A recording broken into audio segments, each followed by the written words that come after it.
The gentleman from the 17th. So again, for the first time, the gentleman from the 17th, you have the floor. Thank you, Mr. Speaker. It is a West African tradition that before you address a group of people, you ask an elder for permission to speak. So I have been in contact with Dr. Pat McManus, who lives in Assembly District 17, and she's given me her permission. First, let me say that I'm honored and humbled to be a member of this body and to represent and serve the people of the 17th Assembly District. And I'm reminded today that I stand on the shoulders of many that came before me, the Stiffs of Virginia, the Rosses of Illinois, the Yoruba of Nigeria, and the Dahomey of Benin, the Moors, McKinneys, Whites, etc. I also wish to acknowledge that the building in which we legislate today stands on an ancestral Ho-Chunk land stolen from them in the early 19th century as part of a national campaign of state-sanctioned ethnic cleansing. Why do I rise today? I rise today because there is an ongoing epidemic across America. Unlike COVID-19, this epidemic has gone on for more than 400 years in this country, and there seems to be no vaccine yet available for it. The exploitation of black and brown folks and state-sanctioned violence against black and brown people, particularly folks of African descent.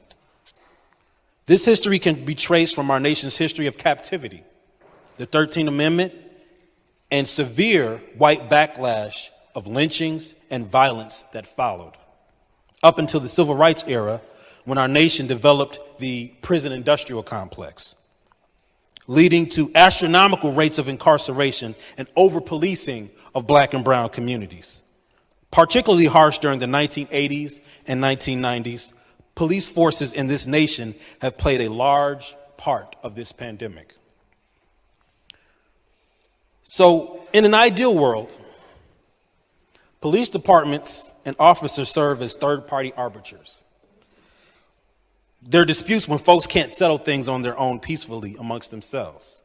However, in actuality, the first police forces in America were slave patrols that returned captured people to their owners. There is a book called Rise of the Warrior Cop that discusses the militarization of America's police forces. Permission to read from a printed document. Without objection. The first real organized policing systems in America arguably began in the South with slave patrols. These patrols were armed and uniformed and typically had broad powers to arrest, search, and detain slaves. The slave patrols' main responsibilities were to guard against rebellions and to look for escaped slaves. So the police uniform has changed over the years, but the way most police forces see black and brown folks is not, unfortunately. As of 2020, only 6% of Wisconsin's population identified as black, yet 41% of the prison population are black folks. Milwaukee is often cited as the worst city in America to live in if you're black. Wisconsin is often cited as one of the worst states to live in if you're black. The way our police forces operate, the way our police forces too often perceive black folks as threats is a big part of this. We need legal and criminal improvements now. I'm reminded of one of my greatest ancestors, Dr. Martin Luther King, who is often misquoted and taken out of context. He warns us of the three evils of society: racism, excessive materialism, and militarism. So what does this bill do? It bans chokeholds unless an officer perceives their life as in danger. And we can safely predict that this danger will be the reasoning given when these tactics are used anyway. There seems to always be a heightened sense of danger for police when encountering certain groups of people. Was Eric Garner threatening the lives of NYPD officers? Was George Floyd threatening the life of Derek Chauvin? This bill does not go far enough. And the big problem, we'll have this conversation. Oh, it can't do everything. It's a step. And that's one of our main challenges.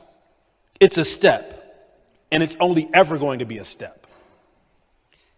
We had to watch a man be tortured and executed on social media, television. We watched it over and over and over and over and over again to even get to this step. Criminal justice reform is popular across political affiliations. However, this bill does not go far enough.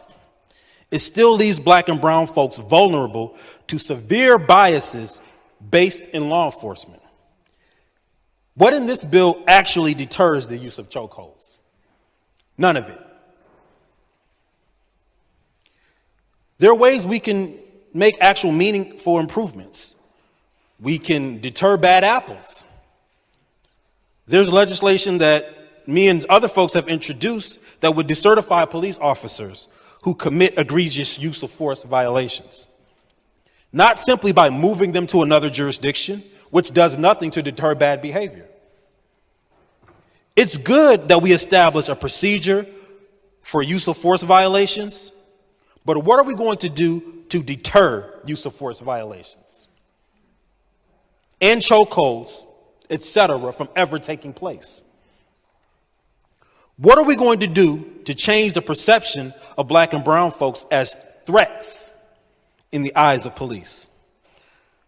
So I'm going to sit down now. However, in closing, I'll submit to you a quote from one of our greatest ancestors, Dr. Martin Luther King Jr.